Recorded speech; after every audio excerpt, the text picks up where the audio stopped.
O bianco o nero vi è offerto da Pasta Zara.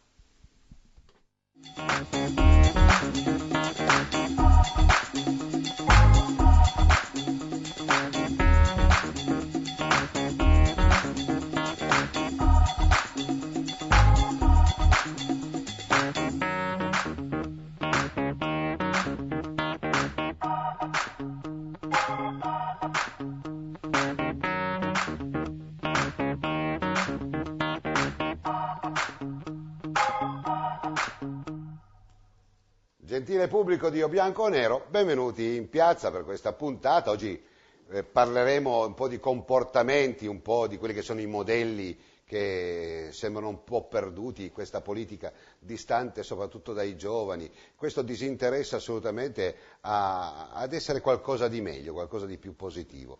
Insomma, cerchiamo di raccontare quelle che sono forse le nostre miserie più che nobiltà, e lo faremo in compagnia di Vittorio Bottoli, grazie per essere con noi, avvocato, la dottoressa Francesca Baggio, che io dico sempre psicoterapeuta, perché bisogna discriminare. È vero? Esatto. L'italiano è una lingua meravigliosa, tra poco affronteremo altre tematiche, dove è facile non essere fraintesi se si usa bene. Se si usa male, insomma, i fraintendimenti purtroppo ce ne sono, vero? Grazie anche a Paolo Pallotti, no, Alberto Pallotti. Guarda Alberto, buonasera, ci vogliamo un bene, perché io non riesco proprio, sì, tu sì, c'hai la faccia da Paolo, Associazione Italiana Vittime delle Strade, e anche a Renzo Zanchetta, assessore di San Vendemiano, investe anche per quanto riguarda le piste ciclabili. Si parla anche un po' di ciclismo, è la nostra passione, ahimè, vero? Bene, bene. Allora, dottoressa, noi importiamo dall'America le schifezze, mai le cose, io lo dico sempre, mai le cose migliori. Allora mi viene in mente adesso Halloween, a Madrid falcidiati 4 ragazzi sotto l'indifferenza totale. Anche qua in locale, nel nostro picco, non ci facciamo mancare nulla, pestaggi, petardi, occasioni per potersi fare del male anche fisicamente, per questa voglia goliardica di essere sopra le righe. Ed è un comportamento, secondo me, sbagliato. Lo importiamo e non importiamo mai le cose giuste. Questa gioventù che pare che si sia scollata, la responsabilità, me lo dica, è nostra oppure no, degli adulti, di noi che siamo genitori? Ma la responsabilità è sempre complessa, nelle cose complesse come crescere e vivere. Sicuramente l'impatto della società e della famiglia è grande, non possiamo esimerci. Noi come adulti siamo sia genitori che educatori o professionisti, e quindi il nostro ruolo nei confronti di tutti i giovani, non solo dei nostri figli, è grande. Quello che mi viene da dire è che purtroppo a volte è più facile importare le cose più semplici e più populiste, se mi si passa il termine, cioè quelle meno anche complicate da spiegare, da gestire, che hanno un impatto emotivo più forte. E poi è vero che nell'adolescenza è anche l'età fisiologica dello sgarro, dell'andare oltre la regola, però più lo sgarro è normale, più quel passo, quindi anche nostro di adulti e della società in generale, l'ingiustizia, l'arroganza, la superbia, più quel passo in più è grave, perché ti porta ancora più in alto, quindi a fare dei danni ancora più grandi. Avvocato, mi traduca la parola civis, brevemente, che poi le faccio l'altra domanda. Civis. Civis, etimologicamente, ha il significato di cittadino, e quindi di civitas, che sarebbe la città, e ambedue, civis e civitas, sono sinonimi del vocabolo civiltà, per cui cittadino che gode di diritti, conscio dei propri diritti, vive in un contesto sociale ordinato, che è la civis, la città, ordinata politicamente, che ha come base la famiglia, che è il primo nucleo politico, e attraverso lo sviluppo di queste istituzioni così vicine al cittadino, famiglia, riunione di famiglie, civitas, nasce il concetto di civiltà. Eletto, elezione, eletto. Io penso che colui che è eletto non viene eletto per voti, ma viene eletto prima perché si eleva rispetto a una civiltà mediocre. Può essere questo un ragionamento? Non c'è dubbio. È nella natura umana prediligere, eligere, diligere, sono tutti sinonimi come proprio rappresentante la persona che si reputa la migliore, si nomina il capoclasse tra le persone, tra coloro che sono i migliori della classe, non i baciabanchi come si usava dire una volta, ma che rappresentano un qualche cosa di responsabilità superiore rispetto alla media ed altro. E così nella squadra il capitano della squadra è la persona che ha più esperienza, che è in grado con il suo ego di dominare gli altri 10 giocatori, in senso positivo naturalmente, certo, non in senso oppressivo. Quindi scegliere un capo, una persona che ti rappresenta, ovviamente fa parte della natura come fa parte di ogni organizzazione civile, appunto sociale. E ovviamente dovrebbero essere eligere i migliori. E guai se succede il contrario, purtroppo è quello che sta succedendo nel nostro paese. Ci arrivo adesso, perché poi dopo arriviamo sul tema anche della puntata, avvocato, perché colui che viene eletto è eletto da sé perché è un fuoriclasse, è uno che è diverso dagli altri ed è eletto dal popolo in riferimento a questo modello che è più grande del popolo stesso, quindi noi deputiamo a lui tutte le nostre speranze e anche la voglia di essere rappresentati. Così dovrebbe essere. No, noi vogliamo che sia così, oggi, poi dopo chiaro che potremmo parlare del mago di Oz, ma insomma faremo un'altra puntata. Le spiego questo, avevo poche ore fa, è morta una ragazza di 17 anni, si chiamava Altea Trini, investita da un SUV, il quale era ubriaco 3 volte Il limite, che poi dopo io devo ancora capire coloro che noi eleggiamo come mai non sono così eletti, perché se si va in macchina non bisogna bere, per cui noi in Italia facciamo fino a, dottoressa, cioè tu puoi bere fino a quel punto, e già credo che questa sia una grande sciocchezza. Alberto, poi dopo ti voglio a te. Per cui noi eleggiamo persone, e anche i media, che comunque vengono anche eletti da un ordine dei giornalisti, dove mettiamo in prima pagina la vittima e l'omicidio colposo, cioè colui che ha assassinato questa povera ragazza. La fisionomica non è importante, non lo sappiamo, io invece vorrei vederlo tutti i giorni per 365 giorni all'anno su tutti i quotidiani, per tutti coloro che fanno questi eventi, che si macchiano di questi delitti. Lei cosa pensa? Ovviamente siamo qua proprio perché il problema esiste, ha assunto proporzioni veramente, è difficile trovare addirittura un termine per definirle. Nessuno si rende conto che, e queste sono le statistiche che non fallono, come si suol dire, non raccontano bugie, se noi pensiamo che ci fosse un'epidemia nel nostro paese che fa 5.000 morti all'anno, e altri 20.000 li costringe alla disabilità perpetua, vita naturale durante, io credo ci sarebbe una mobilitazione totale da parte delle istituzioni, da parte di tutti i genitori, chiunque, per trovare l'antidoto, la cura, perché c'è questa epidemia e non si riesce a capire da che cosa deriva, e ci sono 5.000 morti e 20.000 che rimangono, come quando c'era la poliomielite, io ricordo ai miei tempi, ragazzi che rimangono disabili per tutta la vita. Ci sarebbe una mobilitazione totale, e invece, siccome avviene sulla strada e si dice non ci si può far nulla, c'è il grande articolo sul giornale a tutta pagina quando muore la ragazza giovane o il ragazzo, gli amici che vanno giustamente a commemorarli portando dei fiori sul luogo in cui è avvenuto l'incidente, ormai il leitmotiv è sempre il medesimo, la televisione che se ne occupa, i funerali in forma solenne, il lutto cittadino, 2 ore dopo, finita, scusate il termine, non voglio assolutamente essere irriverente, finita la festa, chiamiamola festa, certo, è tutto il contrario di una festa, certo, ci si dimentica di tutto. I genitori si dimenticano di fare educazione nell'ambito familiare, gli insegnanti neppure li passa per i 7 sentimenti, e questi ragazzi allo sbando veramente, che non sono assolutamente, anche per l'età io credo, ma qua senz'altro c'è chi è più autorevole di me, non avendo nessuna censura, nessuna educazione in tal senso, non si rendono neppure conto dei rischi a cui vanno incontro. Alberto, allora lei si tenga sempre civitas e eletti, che è la cosa che vorrei affrontare con lei con maggior diciamo così, approfondimento. Alberto, i media, non so se a te mai è capitato e se ti incazzi come mi incazzo io, quando vanno a intervistare gli amici, La risposta comune era una brava ragazza, non avrebbe fatto del male a nessuno, o era un bravo ragazzo, non avrebbe mai fatto del male a nessuno. Affrontiamo noi questa che è un lutto in una maniera standardizzata, poi spieghi anche lei, se dico delle stupidaggini, dottoressa, cioè si standardizza, no? È come dire un protocollo di intesa tra i media, allora la risposta comune era sempre quella, no? E sarà sempre quella, ma si svilisce quello che è la persona. Questa ha un nome, aveva una storia, aveva un futuro, aveva, chissà, le potenzialità di scoprire qualcosa che avrebbe potuto risollevare il mondo.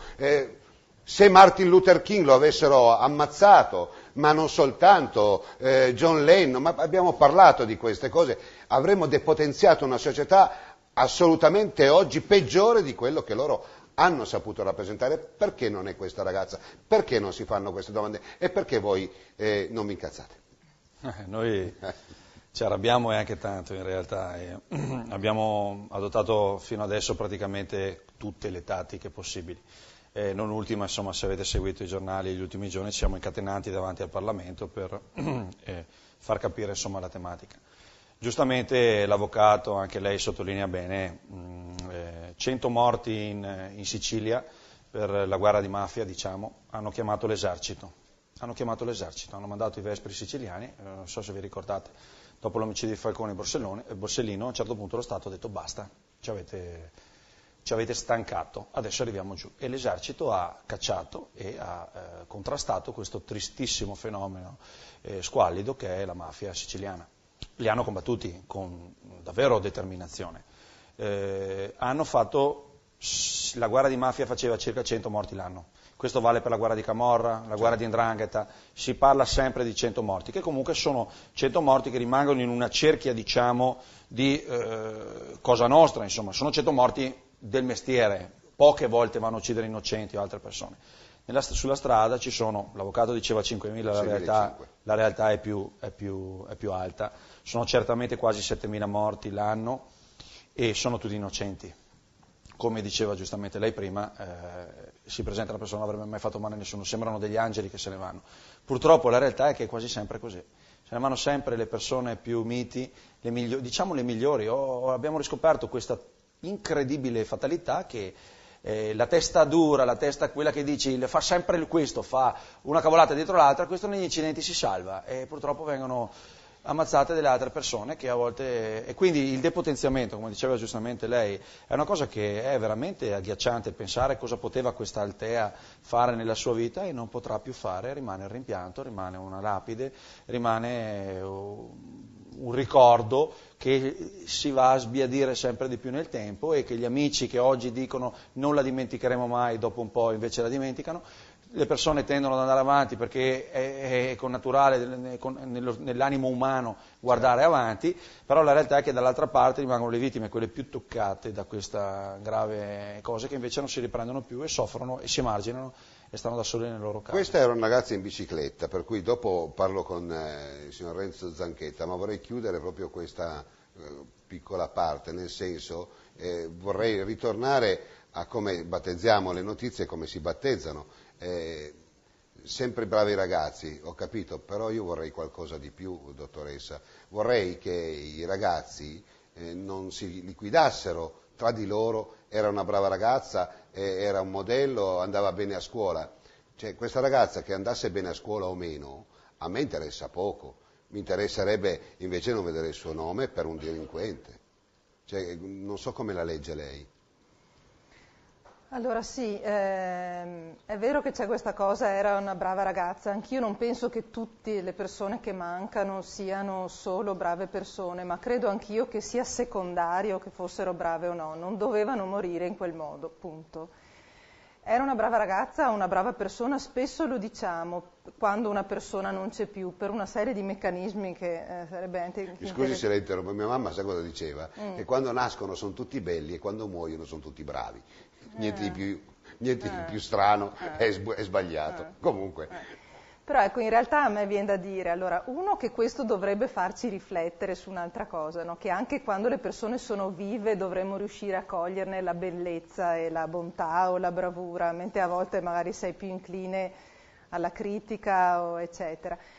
E l'altra cosa mi piacerebbe che veramente anche i ragazzi toccati da queste cose, i genitori, la famiglia, a parte appunto il grande dolore, concretamente cambiassero degli stili di vita che sono stati problematici e che hanno anche causato la morte di quella persona, non i suoi intendo, Certo. ma ecco, questo mi piacerebbe, la mobilitazione di cui parlava prima l'avvocato. Se ognuno di noi si impegnasse, ok, lì ci sono state una serie di cose che hanno portato a quella morte, perché ognuno di noi non si sente responsabile di non bere o di bere meno, di non guidare troppo velocemente, eccetera.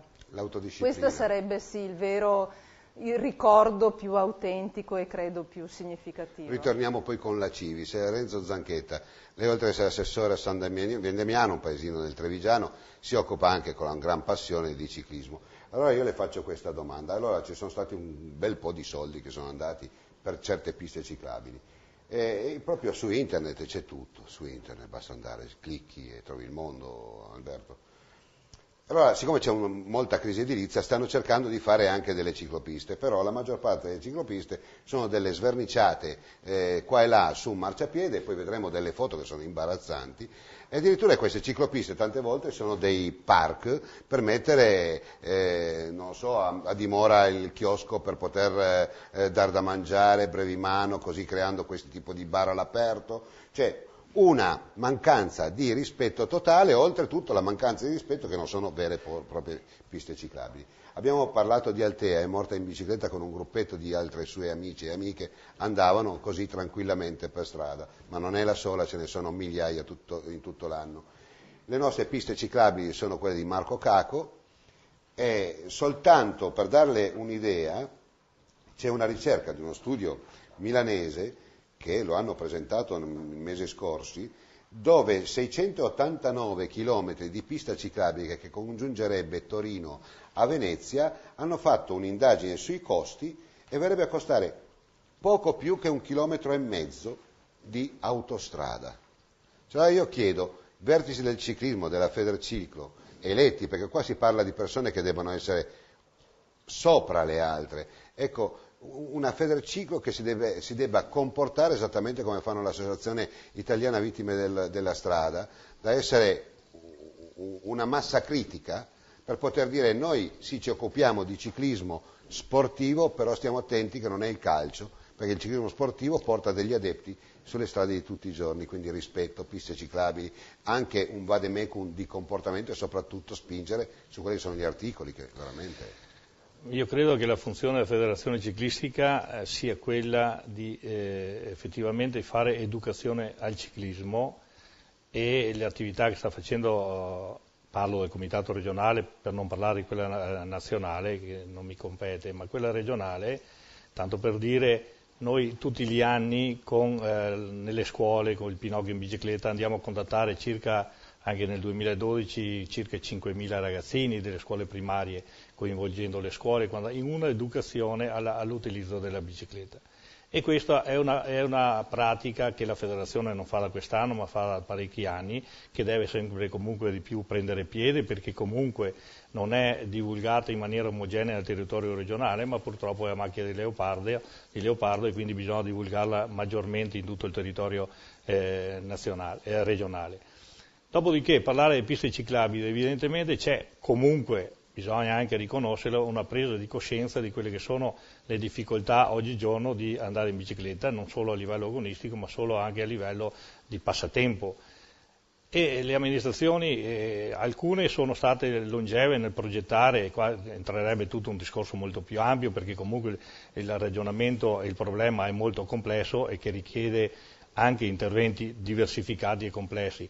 Per dire che evidentemente in città di un certo tipo si fa fatica a pensare all'interno della città una pista ciclabile dedicata solo e esclusivamente per i ciclisti. Ciò che avviene normalmente in Nord Europa, che ci sono le piste proprio dedicate e sono staccate completamente da quelle che sono la normale viabilità. Ecco allora che in quel sito è molto più facile che la gente ci vada in sicurezza, perché si sente comunque in sicurezza.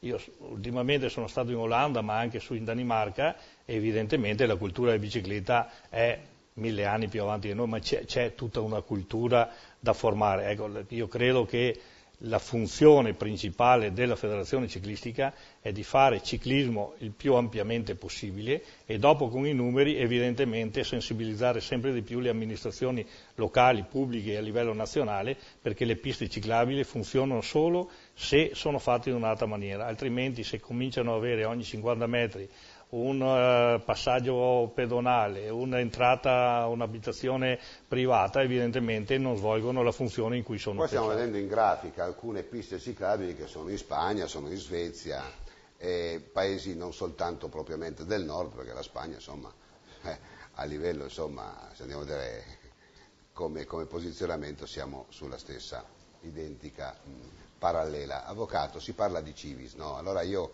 quando sento discorsi politici mi viene l'herpes zoster, non so perché. Allora si parla sì chiaramente che i comuni, le regioni hanno necessità, non hanno soldi, eccetera.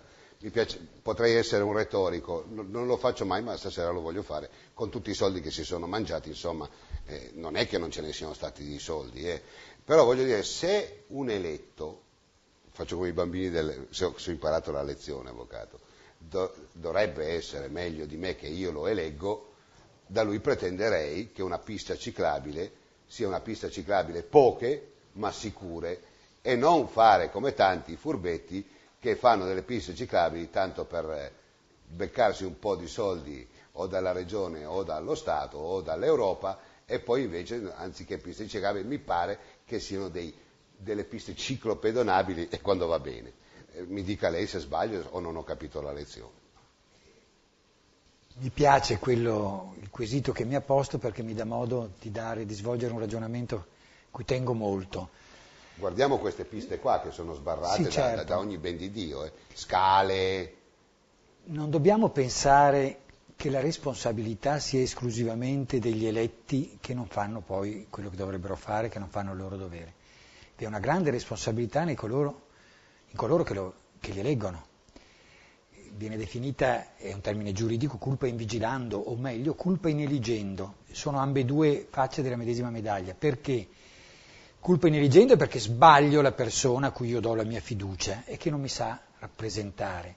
E colpa in vigilando perché dopo averla eletta, quantomeno se gli sto appresso, se gli sto sotto, quello dovrebbe fare un po' il suo dovere.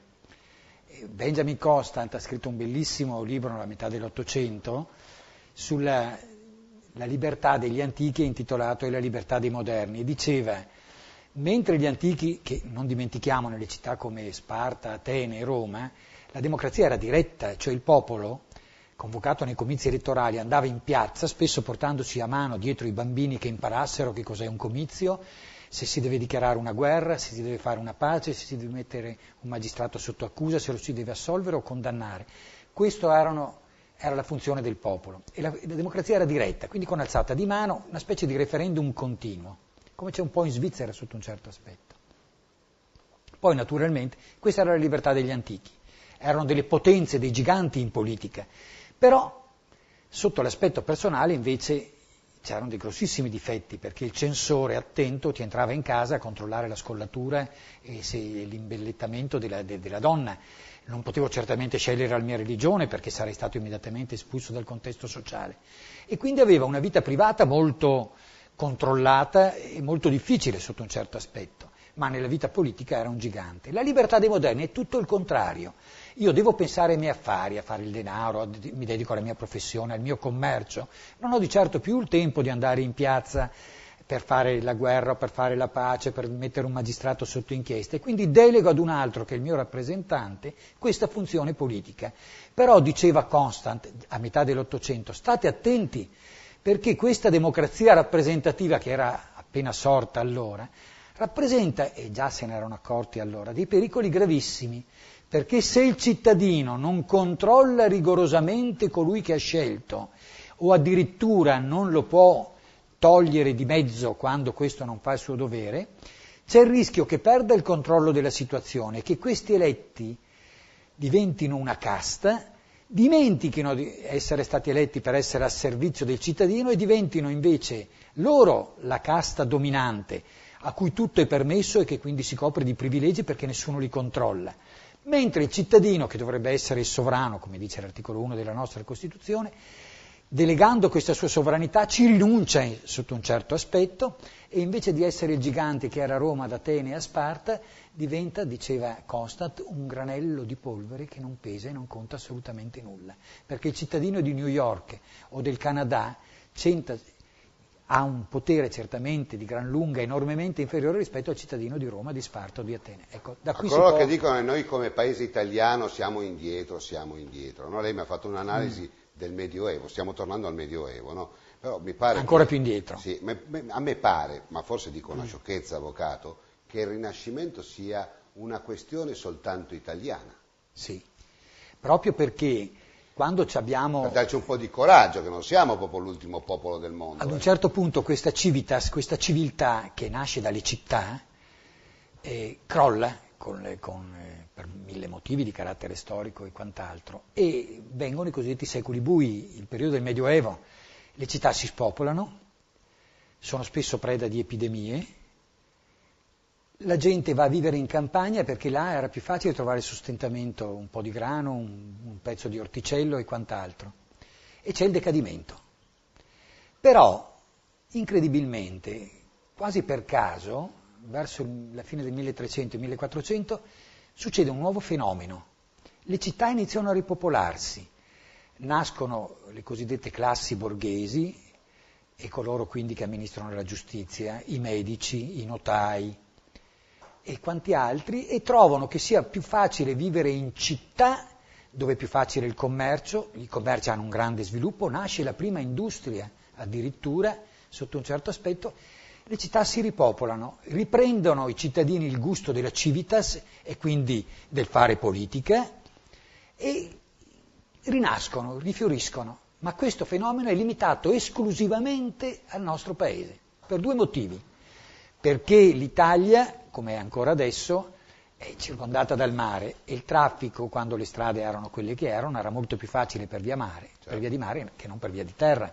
Quindi il traffico e quindi il commercio era facilitato in Italia piuttosto che nei paesi del nord Europa o del centro Europa. Quindi commercio e quindi ricchezza. E questo fa nascere quindi il rifiorire delle città. E poi il fatto che si riscopre la civiltà umanistica e quindi la bellezza, il gusto per le arti, il gusto del ben parlare. Del bello.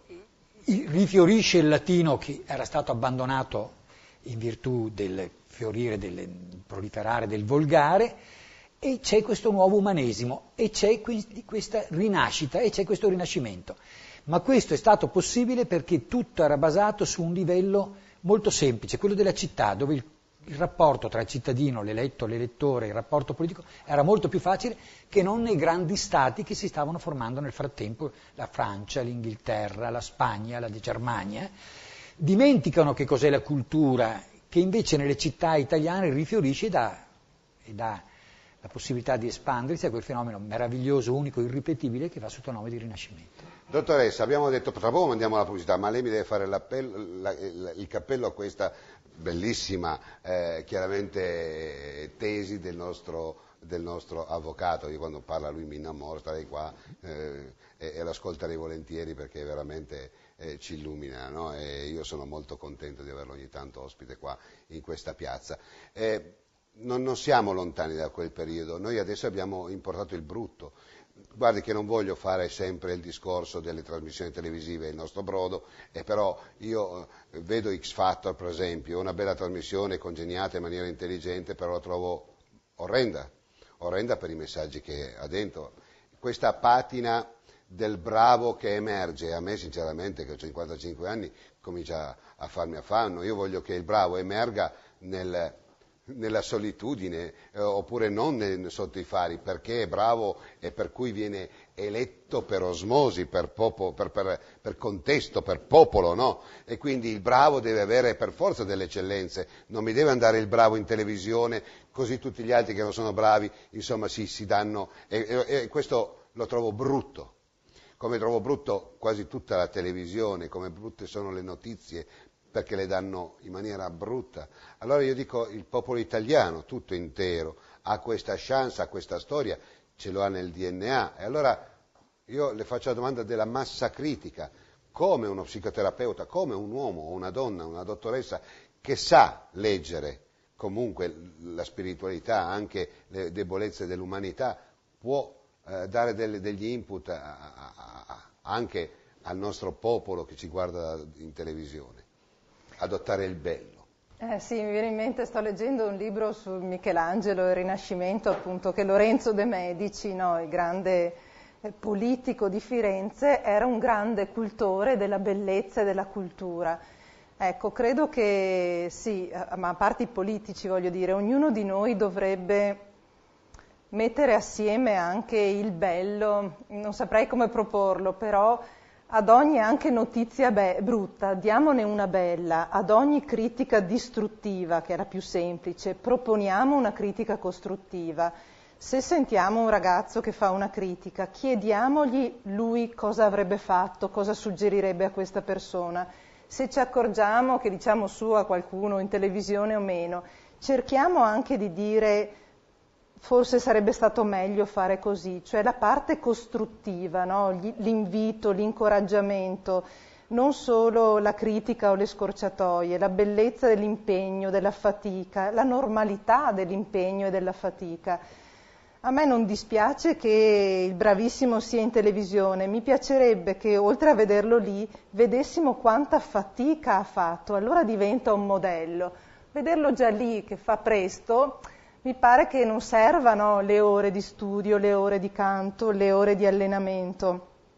E questo forse è il messaggio fuorviante, che tutte queste persone che conosciamo in televisione le vediamo già fatte e finite e forse pensiamo che vabbè ci arriviamo tutti. Un po' come l'iPod, andiamo a comprarle già. Sì, è già lì, no? Non è frutto di una costruzione, invece tante persone sono lì perché hanno fatto fatica, hanno dato impegno, non hanno usato le scorciatoie. Ecco, forse dovremmo essere più così, parlare più di quelle persone. Gaber chiamava questa cosa partecipazione, a me piaceva tantissimo il partecipare. Pubblicità.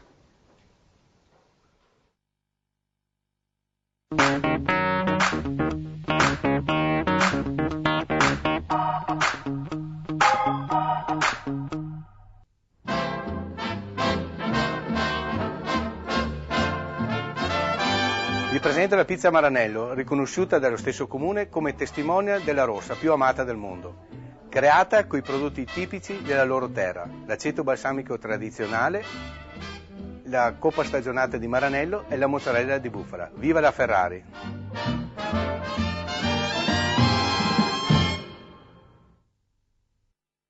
Prink, negozio specializzato in cartucce per stampanti, carte comuni e speciali. Montaggio di stazioni di inchiostro per un risparmio davvero sorprendente. Fotoprink, ordina comodamente da casa tua e ritira in negozio. Stampa le tue foto online e aderisci alla campagna Print Card, più punti, più premi. Colora la tua vita con Prink. Siamo in Viale Venezia 73 a Bassano del Grappa. Centro Servizi Autofficina Sandri, specializzati in autodiagnosi elettronica a filoscopio per accensione, con tecnici specializzati e attrezzature d'avanguardia. È in grado di offrire servizi per il mantenimento dei perfetti livelli di sicurezza e di funzionalità del vostro autoveicolo. Autofficina Sandri la trovi a Belvedere di Tezze sul Brenta. Centro Revisioni Autofficina Sandri, la puoi trovare anche a Bassano del Grappa in via Schio 5, laterale di via Pecori Giraldi. A 6 chilometri da Bassano del Grappa troverai il fascino e l'emozione di un sogno all'hotel ristorante I Cavallini. Il ristorante, dotato di 60 coperti, è in grado di ospitare cene private, cene d'affari e incontri di lavoro o ricorrenze in genere. L'hotel ristorante I Cavallini dispone di 15 camere di recente ristrutturazione per una ospitalità ad alto livello. Hotel ristorante I Cavallini. L'eleganza, l'armonia e lo stile sono accompagnati da un raffinato servizio. Hotel ristorante I Cavallini, via Trento, Solagna, Vicenza.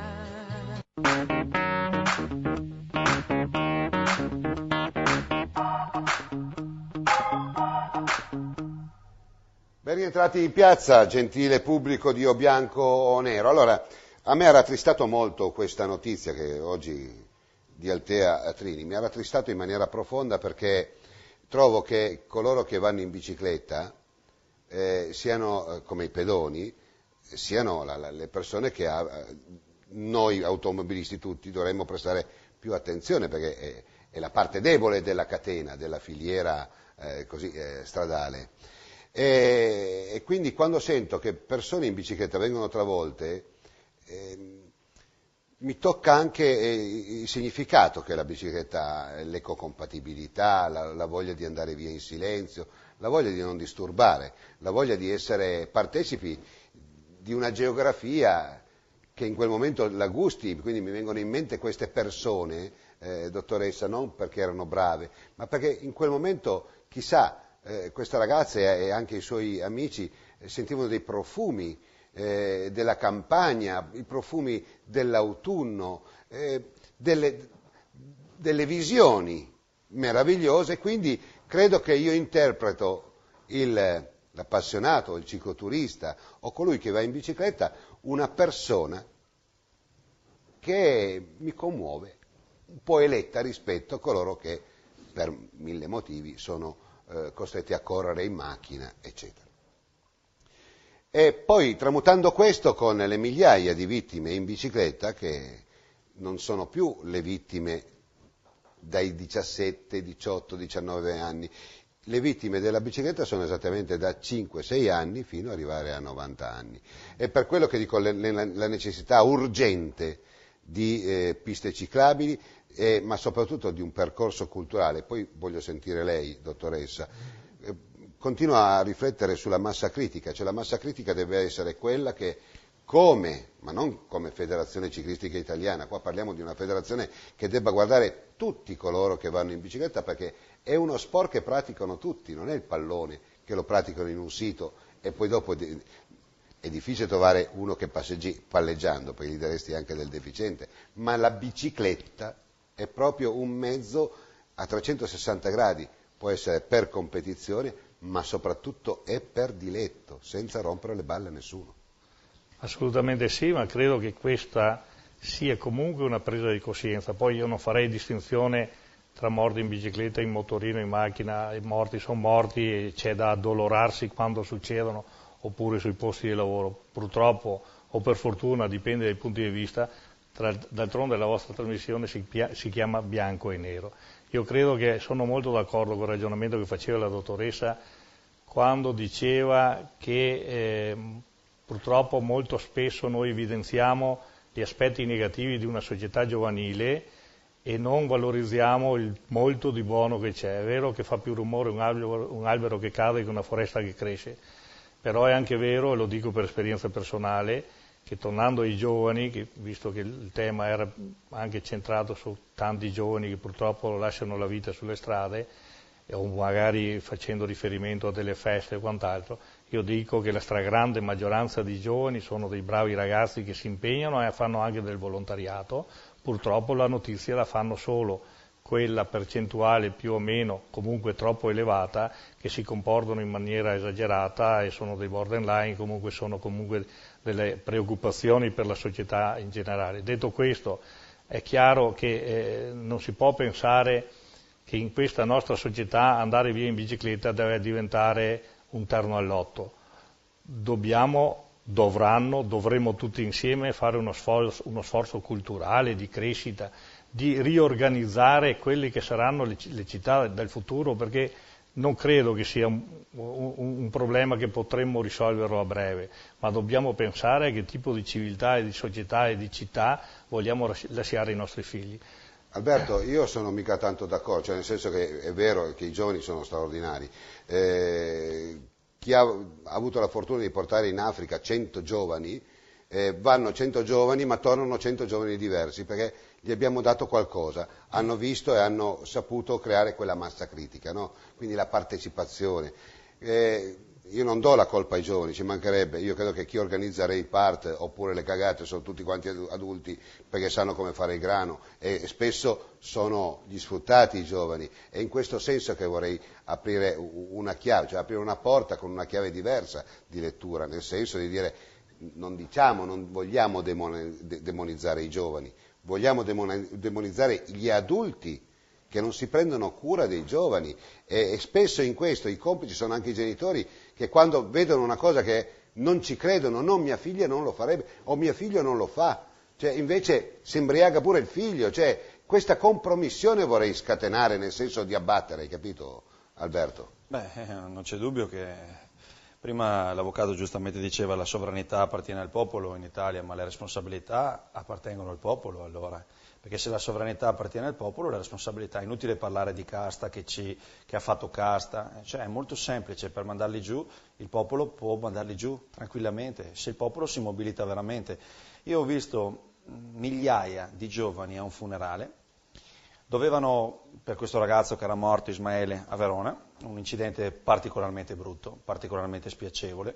In 2000 ho sentito una grande voglia, all'inizio era un po' un desiderio di vendetta, poi si è spostato in qualcosa da dire facciamo qualcosa per lui, troviamoci, facciamo qualcosa.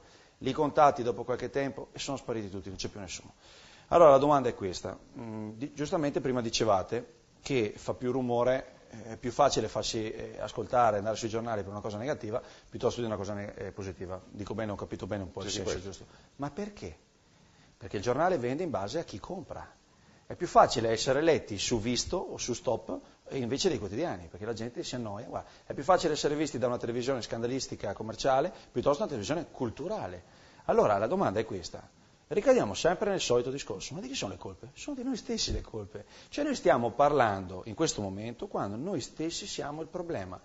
Troviamo 1000 alibi, troviamo l'alibi del chi ci governa, l'abbiamo votato noi, poi ci ha tradito, sì, ma sono tutte balle. La realtà è che siamo noi, quindi conseguenza quello che lei stava dicendo, ovvero delle responsabilità dei genitori sui figli, sono palesi, sotto gli occhi di tutti. C'è un ragazzo di 19 anni che si comporta, fa un incidente stradale perché ha 4 di alcol. Come si fanno a esimere i genitori dalle responsabilità su questo soggetto qua? È inutile che possiamo star qua a discutere nei 2000 anni e dire ma i genitori potevano... No, non sono stati vicini ai loro figli, non hanno fatto capire il valore della vita, non li hanno vigilato, le hanno comprato macchine che non dovevano comprare, ne hanno fatta una per colore per arrivare dopo a quello che è l'evento. Giustamente è inutile prendersi, cioè se vogliamo veramente capire la problematica non possiamo puntare solo l'indice su chi sbaglia, perché se puntiamo l'indice solo sull'utente che sbaglia non abbiamo capito la complessità della problematica. Se vogliamo invece curare una problematica o risolvere una problematica dobbiamo capirne la complessità.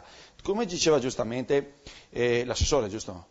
L'assessore diceva giustamente le biciclette hanno un problema, ragazzi è un problema enorme, cioè stiamo parlando di decine, centinaia di vite che se ne vanno ogni anno. O vuoi per colpa dell'utente della strada, vuoi per colpa della bicicletta, vuoi per colpa della strada, vuoi per colpa delle radici per terra, vuoi per colpa dell'asfalto che era messo male, delle buche, dell'acqua. Ho capito ragazzi, ma la problematica è di una complessità mostruosa. Ci sono infrastrutture, cioè le strade, nascono, diceva bene l'avvocato prima, si è ripresa la città, il centro storico è stato progettato per i cavalli, è stato progettato per i calessi, non per il traffico, non per le camion, non per le auto. È facile che se passa un camion della nettezza urbana che non occupa tutta la strada e fa una retromarcia, può investire come succede e ammazza uno dietro, perché non c'è proprio fisicamente lo spazio per vedere. Quindi è evidente che può succedere. Ma allora devi ripensare le strade. Io ho parlato con gente che progetta le strade, mi hanno guardato con fare allucinato e mi dicono, scusa, vuoi che sistemiamo tutte le strade d'Italia? Vuoi che risolviamo tutti i problemi delle infrastrutture? Cioè, stiamo parlando di utopia, bene. Perché utopia? Perché è impossibile. Perché è impossibile? Perché tutti vanno in macchina. Perché tutti vanno in macchina? Perché questo ingenera un ritorno economico mostruoso. Mostruoso vuol dire che lo Stato italiano si regge sulla tassa della benzina. Ed è inutile che continuiamo lo si sa, non si sa. Lo Stato italiano, se non mette la gente benzina, va a casa. Non è che allora, la gente mi domanda, ma per mandarli a casa? Arriva Grillo che dice, io ho la ricetta per mandarli a casa. Arriva quell'altro che dice, Renzi, adesso è il nuovo Acura. Berlusconi si è fatto da parte. Arriva Alfano che dice, ci penso io il PDL. Adesso abbiamo una serie di politici che da qua a 4 mesi ne sentiremo una dopo l'altra. E il cittadino è lì che si beve tutte queste cose che arrivano dalla televisione e dovrà scegliere chi votare e chi andarsi a scrivere. Dopo quelli ripartiranno il ciclo, come nel 92 sono arrivati dicendomi siamo noi l'alternativa alla DC, la DC è andata giù, siamo bravi noi. Dopo 20 anni, se potessero, questi qua li calcerebbero a calci in bocca. Quello che voglio dire io è che basta che il cittadino dice ci siamo un po' stufati di tutti voi, io sto a casa domani, non vado più a lavorare, non metto più benzina, non accendo più la televisione, non accendo più il mio telefonino, lo butto via. Sai quanto ci mette ad andare giù lo Stato italiano? Ci mette 1 mese, 2 mesi forse, 3 mesi. Quando la gente non paga più nei supermercati, nei ristoranti, non mette più benzina, perché dice sto a casa, coltivo il mio orto, vado a parlare con i miei amici e la sera non accendo neanche la televisione perché mi illumino con le candele e sto anche meglio, perché ho riscoperto dialogo con la mia famiglia, ho riscoperto dialogo con i miei ragazzi, ci parlo di più e evito che domani facciano strozzate in giro come quello che stava dicendo lei che ha 4 di... Dottoressa, adesso io lo adoro sto ragazzo perché dice delle cose che sono vere. Adesso è un paradosso questo, però quando si parla di massa critica io dico soltanto questo: noi non vogliamo cambiare il mondo, non ce lo permettiamo. Questa trasmissione andrà bene ancora un mese, chissà se poi il prossimo anno potremo riaprire i battenti perché è autofinanziata, ce la facciamo noi, per cui cerchiamo di resistere come i partigiani, no? La resistenza.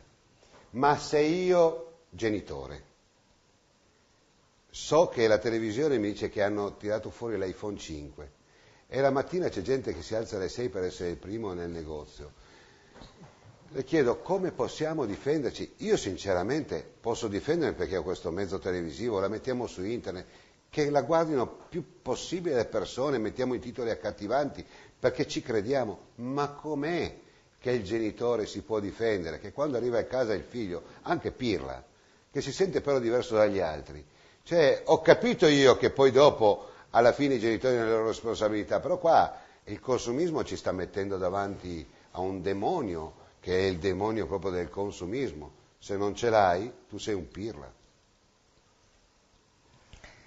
Sì, mi viene da pensare alla parola omologazione e alla parola limiti, cioè da un lato è come se noi, soprattutto quando come età, cioè tra l'adolescenza e la giovane infanzia, diventiamo consumatori attivi, nel senso che iniziamo ad avere i nostri soldi e a comprare, è proprio, accidenti, l'età in cui tu non cerchi di essere te stesso, tu credi di essere te stesso se sei come gli altri, hai bisogno di essere come gli altri per sentirti te stesso.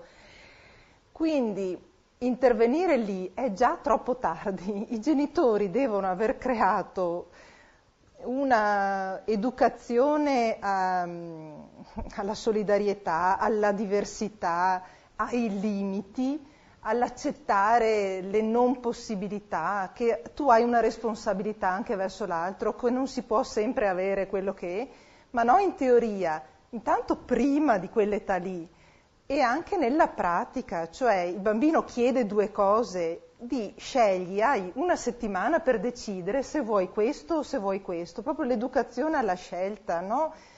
Tante volte il genitore dice, ma sì, sono 5 regalini da €1. Sì, vabbè, hai speso solo 5 euro, diciamo, ma hai dato al bambino tutto quello che lui ha chiesto 5 e tu gli hai dato 5, a lui non gli interessa se costa €1 o no, lui ha espresso un desiderio e tu l'hai soddisfatto appieno. Come puoi pensare che a 20 anni corra un po' più piano di quello che vorrebbe o che potrebbe? È troppo tardi, o gliel'ha insegnato prima o non lo impara più. Civis, avvocato, io non capisco questo sistema nostro italiano dove stanno incentivando le scommesse, non so se guarda anche in televisione, poker in televisione, e crea proprio almeno che, prima voglio fare un inciso, è una malattia il gioco? La dipendenza dal gioco è proprio classificata come una delle nuove malattie. È classificata una delle nuove malattie. Allora proseguo. È classificata una delle nuove malattie. Lo Stato permette, quindi gli eletti che noi eleggiamo, che non sono eletti, perché fossero eletti sarebbero diverso, inneggia, pubblicizza a una cosa che sai che ti dà una dipendenza, una malattia, poi dopo crea a latere un bonus per coloro che devono essere recuperati dalla dipendenza. Quindi impoveriscono e fanno ammalare. Cioè, io questo credo che sia un quadro desolante che perlomeno non lo cambiamo, per la carità, però bisogna denunciarlo. Sì, e ritorniamo sempre al medesimo discorso. Manca una cultura fondamentalmente oggi, che invece esisteva fino a qualche decennio or sono nel nostro paese. Penso soltanto alla scuola. La scuola italiana era una delle migliori nel mondo. Il liceo classico ci era invidiato da tutto il mondo, perché era particolarmente rigoroso, era difficile, ma nello stesso tempo era l'educazione al bello, al gusto soprattutto del bello. tornando al Rinascimento, mi ero dimenticato di dire una cosa che è molto importante, che pochi sanno. Era un fenomeno che riguardava tutta la popolazione. Il gusto del bello riguardava non soltanto la classe nobile, piuttosto che la classe politica che già allora esisteva, o dei ricchi commercianti. Riguardava tutto il popolo. Quando si inaugurava la Cappella Sistina o un nuovo monumento di Michelangelo, oppure si scopriva un nuovo quadro di Raffaello, il popolo faceva un tifo, ad esempio tra Raffaello e Michelangelo, c'erano i due partiti, quelli che erano per Michelangelo e quelli che erano per Raffaello. Quindi era diffusa a livello universale. Perché? Perché c'era da parte dei massimi organi di governo, dello Stato quindi, della città-Stato, perché questo si poteva fare perché la città era piccola rispetto allo Stato centrale, la città-Stato aveva questo di virtuoso, che poteva immediatamente veicolare questi comportamenti del bello virtuosi. A loro volta le famiglie investite da virtuosi governanti educavano la prole, peraltro con un atteggiamento che era molto semplice, perché non dimentichiamo che Cicerone, ma prima ancora Pitagora e tutti che hanno studiato questo tipo di fenomeno ricordavano che ciò che è comune a tutti gli esseri animati, quindi non l'uomo, l'animale, a tutti gli esseri animati è l'istinto di congiunzione, ovviamente l'istinto sessuale che ci fa congiungere, da cui nasce la procreazione, ma soprattutto l'educazione. Non esiste una mamma leonessa, una mamma gatta, che basta, la leonessa forse è più difficile, bisognerebbe andare allo zoo, ma io che ho un gatto, e magari ho la bellezza di avere dei gattini, io vedo come li educa e come li accudisce. Non c'è un essere animato che non abbia, dopo la congiunzione e la procreazione, l'istinto dell'educare. E l'educare ti educano alla caccia, prima ti educano al gioco, poi ti educano alla caccia, alla sicurezza, sono cose fondamentali. Ma pensiamo se oggi una famiglia facesse la stessa cosa, ti educasse innanzitutto alla cultura, al bello. Poi purtroppo, per disgrazia, tu non hai questa capacità, quantomeno l'istinto materno, l'istinto di educazione, materno e paterno, dovrebbe spingerti a far sì che i tuoi figli siano nella massima sicurezza in ogni momento della giornata. Certo. Perché la prima cosa che segna un essere animato, un pollo, che sia un elefante o una zebra, è sempre la stessa: come evitare i pericoli, come mimetizzarsi, come non andare nelle ore assolate davanti al sole, perché ecco, tutto questo non c'è più. Le scuole, e qua il discorso sarebbe molto ampio, per una volontà politica ben determinata, che le persone dal punto di vista intellettuale sono oneste, ammettono di aver cavalcato questa tigre selvaggia. La scuola si è voluta abbassare ai livelli più infimi per far sì, con una demagogia che ha distrutto intere generazioni, che tutti avessero la medesima cultura, il che non è possibile. Anche perché poi è una cosa sciocca, perché un bravissimo artigiano occupa nella società lo stesso spazio che occupa il docente universitario, perché quando io devo fare i serramenti non vado dal docente universitario, ma se scelgo uno che mi si è detto guarda che quello è bravissimo, io lo ricevo in casa come se fosse un principe. E oltretutto queste persone a loro volta, facendo i serramenti bene, si educano, vedono le belle case, si educano anche loro. Io mi ricordo che quando venne un gruppo di operai a mettermi i nuovi infissi, poi gli chiesi di fermarsi a mangiare da noi una pasta asciutta senza che andassero fuori a mangiarsi al ristorante o d'altro.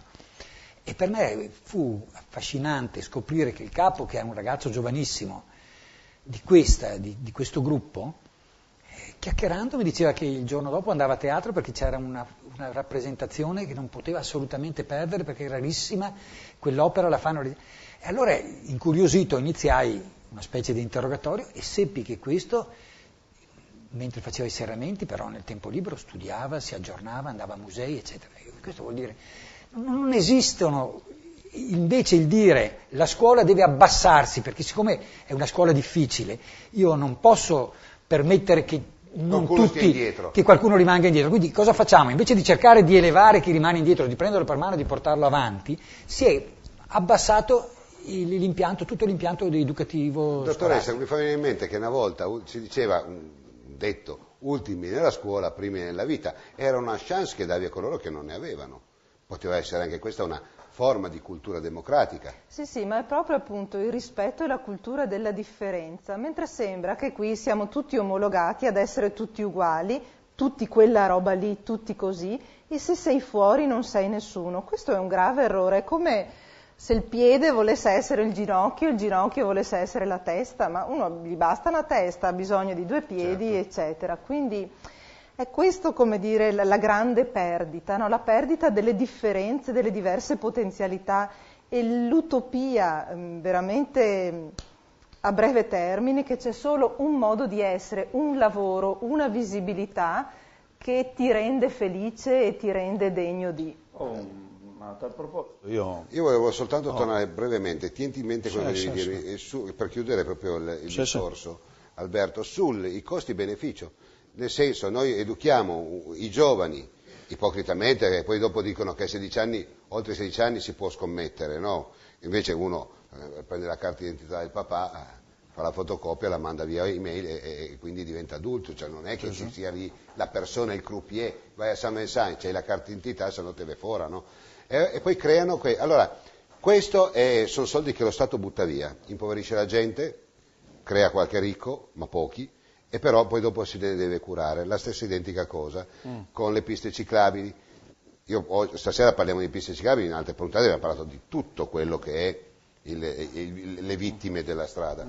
Però se noi risparmiassimo, credo, quanti soldi si potrebbero risparmiare da un progetto a lungo termine dove veramente vogliamo portare gli incidenti allo zero, per dire. Il costo della sanità pubblica è... Potrebbero finanziare, io credo, quante piste ciclabili? Insomma, la sanità pubblica è la voce più alta del bilancio dell'Italia. No, è una risposta voglio fare anche a da Renzo Bacchetta.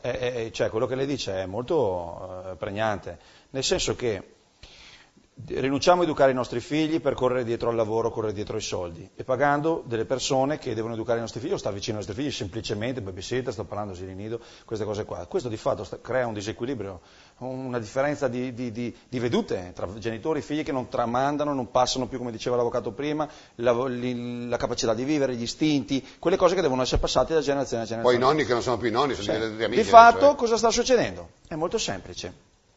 Io ho una teoria evoluzionistica, secondo me siamo arrivati a un punto della nostra evoluzione del genere umano. Da un lato la medicina ha fatto dei passi da gigante incredibili, perché il cervello umano, che è la cosa più straordinaria creata nell'universo probabilmente, riesce a fare delle cose allucinanti, fantasmagoriche, perché salva delle vite, gente che deve morire che li salva, possono trapiantare il cuore, possono metterti in un'altra persona tra un po', capisci quello che dico? Allora da un lato uno dice, insomma stiamo vivendo tutti di più, bene, la vita media è aumentata rispetto all'800, al 700, al 600, si vive di più, ok. La domanda è questa, non è che per caso tutto questo, la clonazione umana, i parti gemellari, la fecondazione assistita, c'è persone che non possono avere i figli che invece li hanno, ci si salvano dalle epidemie di ogni genere, ok, la natura non riesce più a portare il suo meccanismo correttivo, ovvero dove c'è troppo sfoltisce, dove c'è caldo porta il freddo, dove c'è il freddo porta il caldo. La natura così tende a riequilibrare, non ce la fa più perché il cervello umano riesce a contrastare la natura. Domanda, fino a quando potremo contrastare la natura? O meglio, vincerà l'uomo o vincerà la natura? Secondo me ci stiamo semplicemente impoverendo, e questo fenomeno delle vittime della strada, 1 milione di morti l'anno, lo ricordo, 1 milione di morti l'anno, è probabilmente rappresenta quello che erano le epidemie dell'800, ovvero la natura non riesce in qualche modo, allora cosa fa? Aumenta demograficamente, la popolazione non sta si aumentando. guarda la qualità. No, non è tanto la qualità quanto il sovraccarico demografico. È ovvio che se a Verona siamo in 290.000 a Verona, dove vivo, se siamo in 800.000 a Verona muoiono molti di più persone sulla strada. Perché? Perché è 3 volte la popolazione, se in Italia invece di 60 milioni siamo 600 milioni, cominciano dei problemi di altro genere. Quindi credo che la natura stia in qualche modo, come sta facendo, credo che siamo a un processo evolutivo, siamo arrivati a un processo evolutivo in cui ci stiamo indebolendo a tal punto che abbiamo queste frontiere raggiunte, che possiamo salvare la vita fino alla fine ci porterà alla nostra distruzione. Ho questo pensiero. Io mi gratto un po' le ascelle. Renzo, anche siamo in chiusura telegraficamente, ecco, credo che abbiamo dato delle indicazioni. Il paragone vorrei sottoporlo, ma in un'altra trasmissione cercheremo di essere ancora più profondi sul fatto di creare dei malati, dei dipendenti che costano comunque alla società, come gli invalidi. Viene sempre in mente Marina Romoli, che è stata anche lei una ragazza che ha avuto problemi, che adesso sta recuperando, però costi alle persone e anche alla società. Tutto questo, se si potesse essere intelligenti, un nuovo rinascimento potrebbe portare al risparmio di queste cose per poter investire in sicurezza. Ma credo che su questo tema o su questo tuo invito credo che potremo trovarci facilmente tutti d'accordo. Evidentemente qua questa sera si è parlato, si è fatto un excursus partendo dal 1300 in su. Io credo che ogni società ha avuto del bene e del male e quindi l'importante è che la formazione dei cittadini sia funzionale alla realtà che vivono, perché io sono fiducioso per natura nel futuro. Io credo che stiamo vivendo anche un momento un po' particolare di crisi e credo che questo forse ci farà aprire un po' gli occhi un po' di più per capire e rivalorizzare quelli che sono i veri valori della vita, della famiglia, da stare insieme, rivalutare la funzione della famiglia ma dandone la possibilità di farlo, perché è inutile pensare che la famiglia deve fare un certo tipo di lavoro che faceva 50 anni fa. La famiglia deve fare la famiglia. Siamo voi in chiusura. Io ringrazio Renzo Zanchetta, grazie a Alberto Pallotti. Grazie a voi. Dottoressa, è stato un piacere averla qua, però di nuovo dovrà venirci a trovare. Avvocato Vittorio Bottoli, Civitas, allora dobbiamo eleggere coloro che sono fondamentalmente, naturalmente eletti, è vero? Eleggibili perché sono eletti. Sarebbe questa la bella chiusura. Dovrebbe essere. Allora, non possiamo farlo. Io la ringrazio, ci sentiamo poi dopo oramai al prossimo anno perché a dicembre ci mettiamo un po' tutti tranquilli. Io e i miei amici telespettatori do l'appuntamento a settimana prossima, a lunedì, per la diretta di O Bianco o Nero e permettetemi la chiusura, insomma apprezziamo le nostre unicità, non conformiamoci, ognuno di noi nella propria unicità è qualcosa di meraviglioso. Pensate poi indietro ai grandi pittori ma anche ai poeti e cantanti. Grazie a tutti e buon rientro.